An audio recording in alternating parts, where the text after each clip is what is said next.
Can a mirror trap our energy? Rena Kalliopoulou says, visiting funerals has never been my forte, so when I saw the mirrors covered with a white cloth at a recent funeral, it piqued my curiosity to look into the matter further.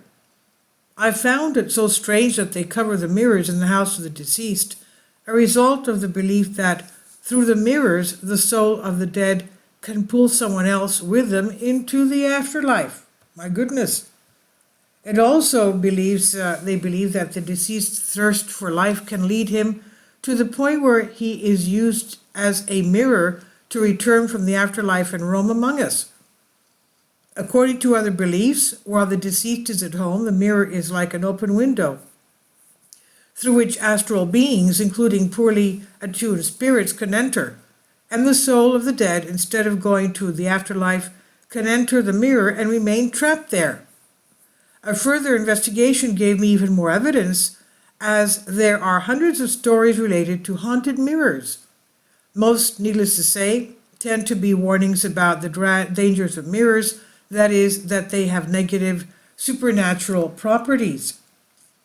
It's a fact that I have heard various precautions, such as that mirrors have the ability to absorb and therefore should be removed from a room where a sick person is, since they are most vulnerable at this time.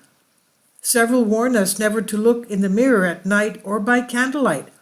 It's even recommended that we cover our mirrors while we sleep, as we could be vulnerable to attacks by negative spirits during the dark hours.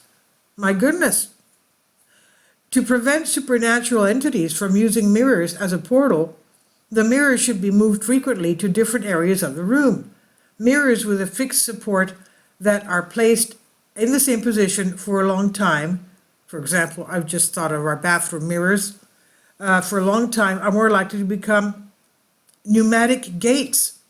Also, never place our bed in a place where its image is reflected in the mirror. From a psychological point of view, it is completely understandable because humans and animals have peripheral vision, which is used to warn of possible danger.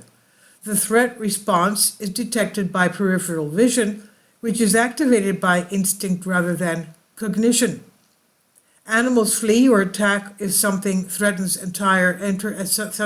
enters their peripheral vision.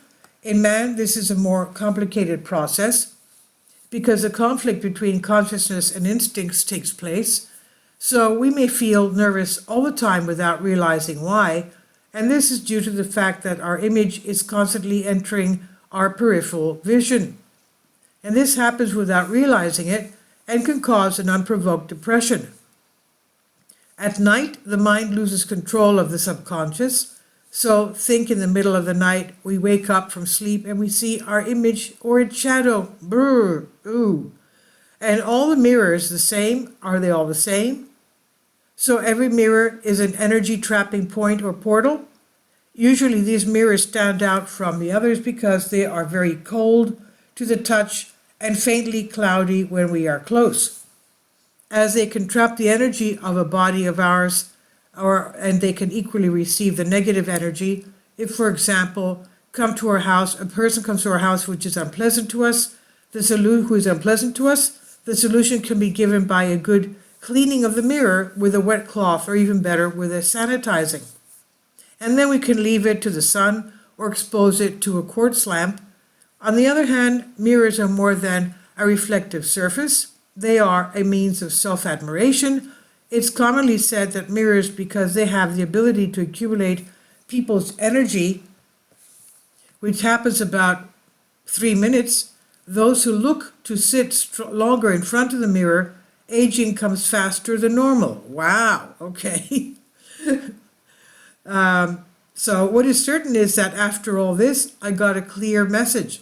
Stay away from mirrors that are old enough. They tend to transfer the energy of their owners, and I will never try to see more than that in the mirror, even if a spirit is trapped. I also don't sit down for half an hour while applying my makeup and sitting in front of the mirror that long, says the writer. I've translated this for you from a Greek article. Please leave your comments. Thank you for your support. Kindly support my Patreon account, the daily posts are 5 videos daily, and they are totally different from what I have on my YouTube channel. Thank you so much for your support and that you find all my content so interesting. You'll find the Patreon account details in the description box below.